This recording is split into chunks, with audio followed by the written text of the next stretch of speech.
માતાના મઠ પહોંચી ગયા છીએ। તો મિત્રો આ છે રુદ્રાણી ડેમ। તો મિત્રો આપણે આવી ગયા છીએ રુદ્ર માતા મંદિર જે લોર।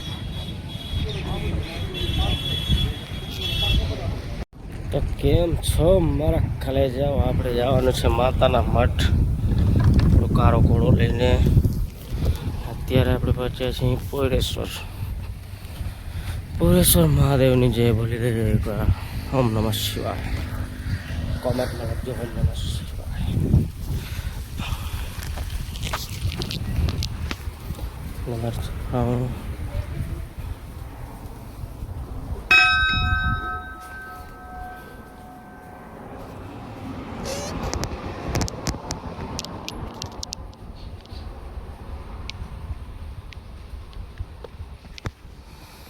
તો મારા કલેજાઓ આપણે પોયરેશ્વરથી નીકળી ગયા છીએ સીધા માતાના મઠ માટે। જોઈ શકો છો તમે નજારો, ફૂલ ટ્રાફિક છે, ઓફ સિઝન છે તો પણ માતાના મઠમાં। તો ફાઇનલી મિત્રો બપોરના 1 વાગે આપણે માતાના મઠ પહોંચી ગયા છીએ। 10 વાગે નીકળ્યા હતા રત્નાલથી અને માતાના મઠ પહોંચી ગયા છીએ। જોઈ લો માતાના મઠનો નજારો। મંદિરે ખૂબ જ વિકાસ કર્યો છે આ જગ્યા ઉપર। કોમેન્ટમાં જય માતાજી, જય મા આશાપુરા લખી નાખજો। જય માતાજી। હવે આપણે જઈશું અન્નક્ષેત્રમાં પ્રસાદી લેવા માટે। તો ચાલો પ્રસાદી લેતા આવીએ આપણે અન્નક્ષેત્ર।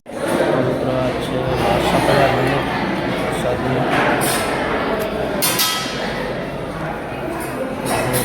મળીએ।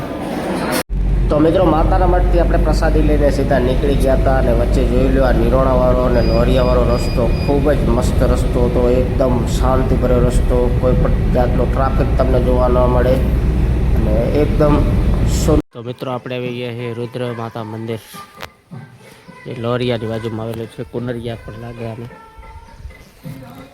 જય માતાજી। સ્ટે કન્ટિન્યુ ગાઈસ, પછી આપણે ડેમ બતાવશું।